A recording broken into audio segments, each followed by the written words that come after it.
So this is, again, just trying to reduce the amount of lawn.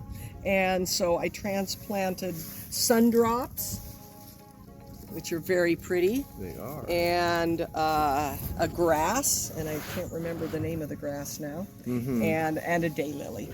Okay. And so it adds color to the front yard, and it's a little bit less to mow. Okay.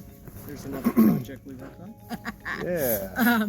Yeah, so this is another one, same things in there. This is a redbud, and I planted it 5 years ago for my mother-in-law, and this is the first year it bloomed. And so you can see the pods after the bloom, you know, I mean, they're the ones that have the beautiful pink flowers. Okay. They don't last a real long time, but then they have heart-shaped leaves, so how lovely is that? Yeah. Cool. It's lovely. Now, are these edible? Because they put me in the mind of like I do not know. like the string bean. Yeah, snap pea, snow pea. Oh, this is a beautiful new little leaf. Nice color there. Shiny, yeah. So I'm not sure. I don't want this to get too high, but I have done some pruning and actually some like winding around. So about how much time do you spend in your garden a day? I try to be out here a couple hours a day. Yeah, yeah.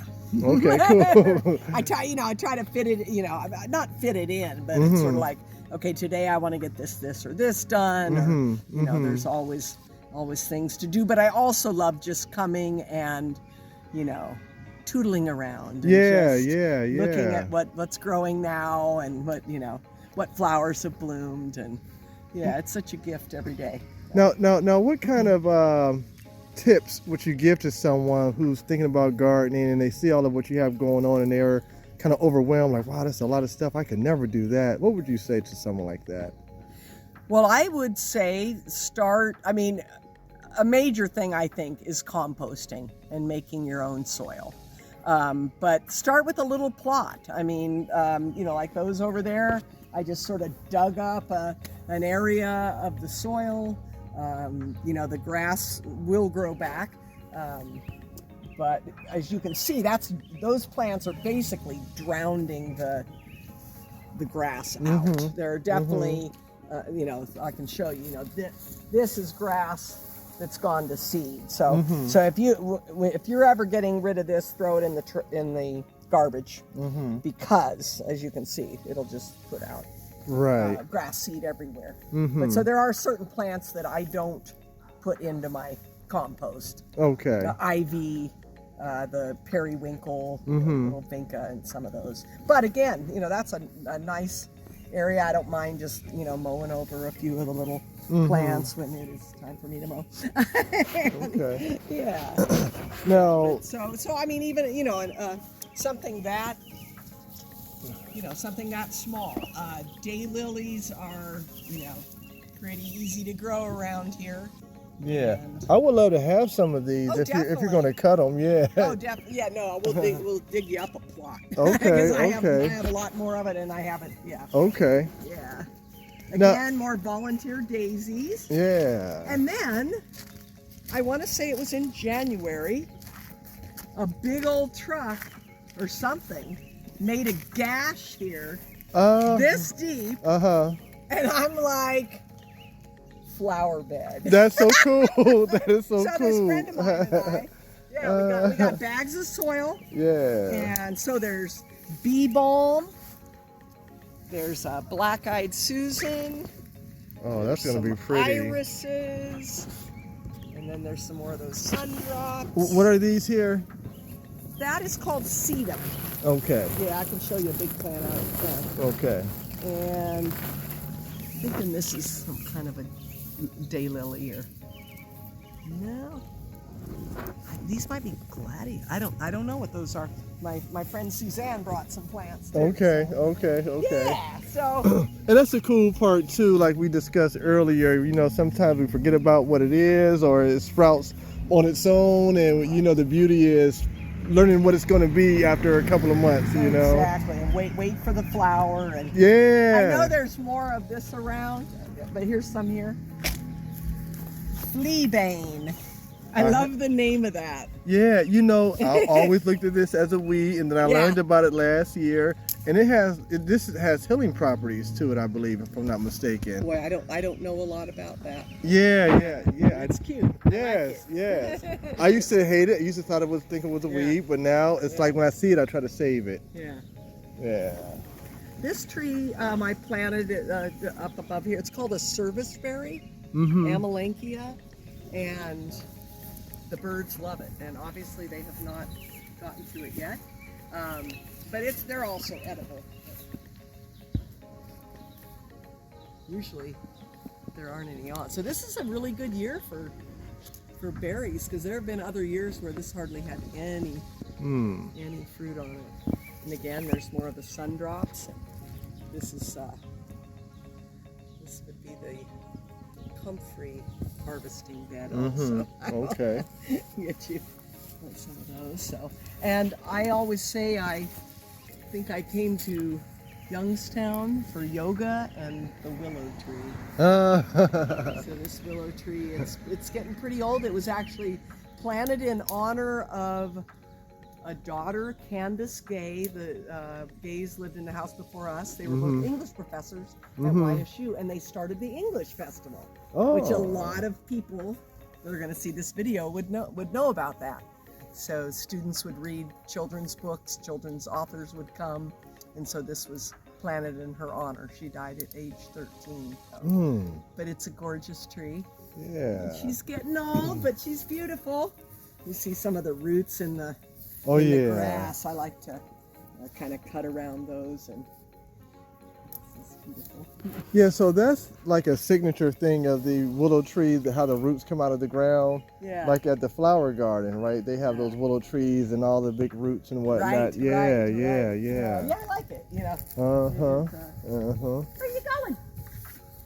Yeah, so I planted some bulbs. Oh, that's another fun this thing. is another fun thing for people to do is just put bulbs in the ground in the fall, in October, and in the spring they come up.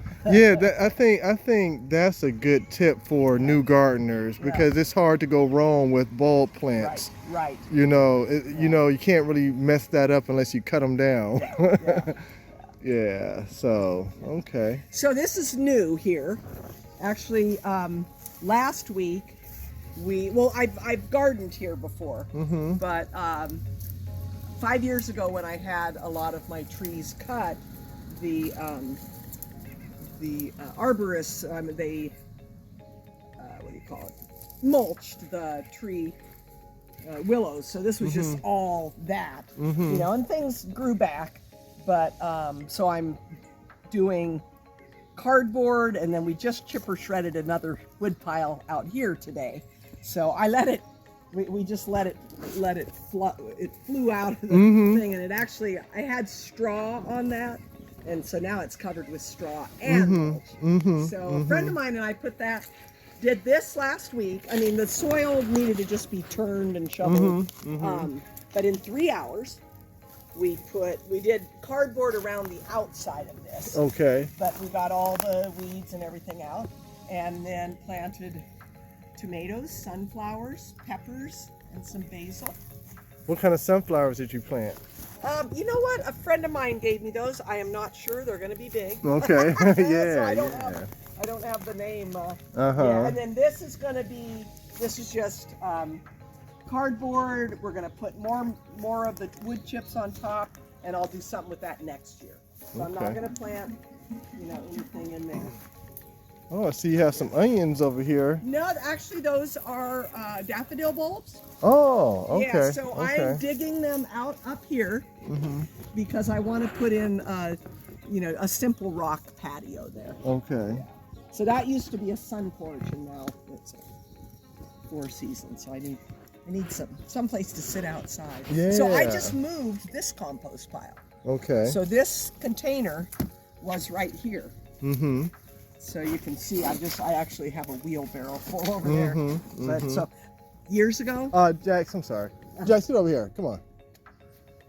He's trying to stay about 20 feet ahead of us. Come on, boy. So probably 15 or 18 years ago, I put black mat down this whole area.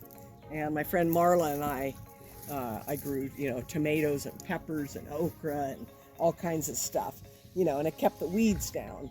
But now I'd rather go into the soil. So I've kind of cut things out. So this was not under black mat there, this new garden, but a lot of this stuff was. So, and that's what I'm learning too about the black mat stuff. I thought that was a great idea to keep the weeds down, but the more I learn, it's like, okay, just the mulch, the wood chips. That's what a friend of mine who's a real good gardener says. You either mulch or you do the plastic, not both. Yeah. What she's helping a friend in her garden. And that's tough. Yeah. I mean, the wood chips, are free for the most part. You can find, tree cutters. Yeah, right. Yeah, so it's like a good way to go. Yeah. So this is a really good strawberry garden. I see. I'm seeing all these strawberries. Again, I always start out with cardboard.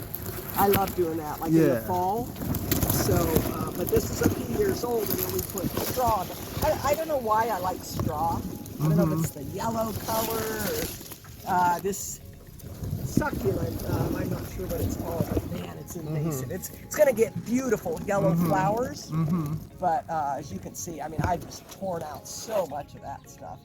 And then I've got rhubarb back up there against the wall. So I actually made my first rhubarb strawberry compote this year with stuff from my garden.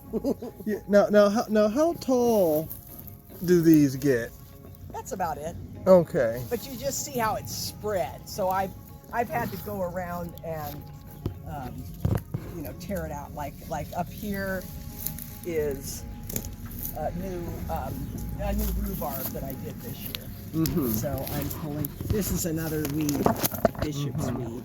And looking it up one time, it said the best way to get rid of it is move. So I try to pull it wherever, but it's just coming up. Yeah. So it's a problem, but it's not that bad. Right. And what did you say this is again? It's a kind of succulent, and I don't know if it's called sedum or. I'd have to. The reason why I ask is because I know some people may, I can understand why it might be a problem for you because you have so much going on. Well, it's good in here to keep the weeds down. It can smother things. Like you can see some strawberry behind you. Yeah. Strawberry plants that are right. surrounded by it. Yeah. Well, see, me as a landscaper, this is a good thing to know about because I'm trying to get people to do more natural landscaping, and this could work good in some areas where you want things to be taken over. Yes, exactly. Right, so right. And then if you can just dig a hole and put what kind of a specimen of whatever plant you want in, and then you just need to watch it so that it doesn't overtake it. Yeah. Now, will this it's always a competition, I was gonna say it now with other perennials. Does it compete with other perennials? Let's say. Well, I'm just this. It's not exclusive, but I'd like it to be exclusive. Strawberries and that succulent. Yeah. So will this smother out the strawberries? Well, that's what I say. There are areas that you see that I've had to cut out. These other little ones here are called Sweet Annie, and that's another nice little. It gets a cute little white flower. I don't know if any of them have any white, but that's kind of up in there. So these are great ground covers. You just want to watch that they don't take over the plants that you might like. Yeah. Because I'm thinking about, some people might just want to keep it real simple, one or two plants or something. But I see the value in that. This loves the sun. Okay. For sure. Okay. Yeah. So there's your sun drops. More of the yellow. Now let's check out these vegetables. Yes. So we've got onions and garlic. Oh, there, lettuce. There, lettuces. I've grown bok choy and peppers in here. This is my first raised bed out here, and I did not cut the black mat out from under. So that's a problem. But sometime I will. The other ones have been cut out. So we had booths in our kitchen, so that's what these are. Is the bottom of the booths. So these two, and then there's two more out front. Yeah. Got to get creative. Right. These overwinter. This and that. That's another sedum with a hen and chick. And then this is some other kind of a little succulent. But isn't that cute? Yeah. It's so cute. There's a little onion. Now, what are these little black things in here? Oh, you know what? It's something called soap nuts. So I also make my own bioenzyme cleaner. So soap nuts, that's like the soapy liquid. And then the bioenzyme is citrus peels, brown sugar, and water that ferments for 3 months. So then I learned this in India. So then it's like a vinegar. So I mix the soap nut liquid and the bioenzyme together, and I use it for my laundry soap, my dishwasher, and my dishwashing and hands. And so I haven't bought any detergents since 2017. Now, do you have a book? Because all this information that you have, you should have some type of a series of books. Do you? No. Yeah. Well, we might have to But change I can sure that. Share, Yeah.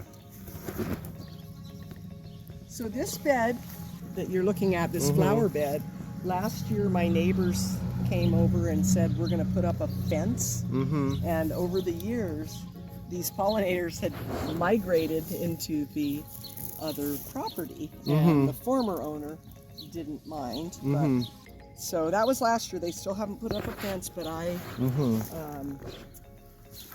very quickly and with anxiety, move stuff in here. Yeah. I have no idea if I planted these Star of Persia allium. I have my profile on my Facebook is one of these with a little bee. Really? Oh, the honeybees the bumblebees. That looks so cool. Isn't it incredible? Yeah. I have no idea, I don't remember getting them. So, and then this, which I could never grow out here very well, is butterfly weed. And it's just loving the raised bed. Actually, a friend of Jim Converse built this. What time is it? Okay, good. Built this raised bed. Okay. Yeah. I don't remember who it was. It was somebody that was working for Jim. So these penstemon are just gorgeous. Is that the same guy that did the right garden, the Baldwin garden? He might have. Okay, because I'm noticing the similarities, especially with the iron rods. Yeah, he told me to go get, Jim told me. Yeah. So I had scarlet runner beans going up here last year. That was fun. It's a bed, right? So you need a headboard. Yeah, I'm looking at that. Yeah, that's cool. And the light, are these lights or? Yeah, they are solar lights. They come on at night. Okay. I got some other ones I'm checking if they're going to work or not. That's another thing. Yeah. And then my daughter and I made this 2 years ago. Okay. For more beans and stuff. So. Okay. Yep. And I think in one of your videos you talked about chard overwintering. So I got an overwintered chard also. Yeah. I spread some of them out a little bit. I may let this go to seed. Again, like you said about an experiment. Like, let's see what happens. Exactly. If it goes to seed. And well, there were a few years where I had kale everywhere in my yard. That's my situation this time. So I'm gonna, put these, let those dry and then see what happens. Little baby kale bed. Yep. That's what I'm gonna do next year. Because this year, the place where I put my old bush, new sprouts popped up everywhere this year. So which was cool because I dug them up and I put them where I wanted them to be. So that was really, really nice. Yeah. Now see, here's a kale, and that's the Portuguese. The Russian. This is Russian kale. Russian, Yes. They call that dragon kale also. I don't know, but it's my favorite type. I love that kale. I like it. I love it. Yep. Well, I'll give you some seed. Well, I have a bunch, like I said. Do you know about seed? Like, does a green you know, when do you know if they're going to, do they need to dry out? I think, well, I know they do need to dry out. The seeds are like black. I do know that much. So you don't get them when they're green. Right, exactly. So what I wondered about that, so thank you. Yeah, because what I plan on doing, because mine looks like this, right at 906M, I'm just going to cut it and then just put it off in the basement in a dry spot and let it, you know, do its thing. But I'm going to keep it in as long as possible because it's like really bent over. Dries. Yeah, exactly. And then I'm going to just put it up and let it just sit. Because that's what I did last year. Basements can be wet sometimes. So yeah. Oh, okay. Yeah. Back room. Well, I'll find a dry spot. Yeah. Okay. Well, and then just more. This is where let's come out here. This would be a good ending. Oh, I'm trying to make a path down here, so we were working on that. So you can see the pollinator sign. So I planted zinnias here the last couple of years, and it's so pretty. So they're of course annuals, but we got wild quinine and aster and smooth. I can't remember the name of this one. It's an echinacea. You know, that flower. That's this one. Goldenrod and.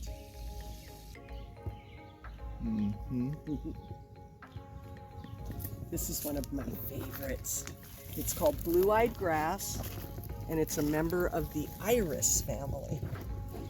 And I found one plant in the backyard years ago. A bird must have brought it in. And then now I have probably 4 or 5 different areas.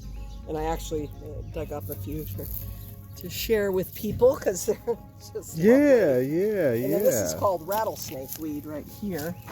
And it gets a giant white ball. It's pretty cool. Is it called rattlesnake because of the little thorns on the side? Rattlesnake master. But they're actually not, they're not prickly? It looks like a cactus, but it's not. Okay, I thought it was prickly. Yeah, and then the other side of the sign, this is called senna, and it gets a nice yellow flower. It does have medicinal properties. I can't remember what now, but and then this will be more goldenrod in the fall, bright yellow, and then this is our Trees Please pollinator sign. Oh, okay, you know what? We're actually going to be redesigning, and because they just got too expensive for people, but I think it's important to share why this garden looks so lovely. It does look lovely, and I have enjoyed my time here. Thank you. And I will definitely be coming back for more videos and more knowledge. This is a wonderful thing. So there you have it, everybody. I am the MATTWOODS. I'm here with Susie from Trees Please. Thank you. Bye.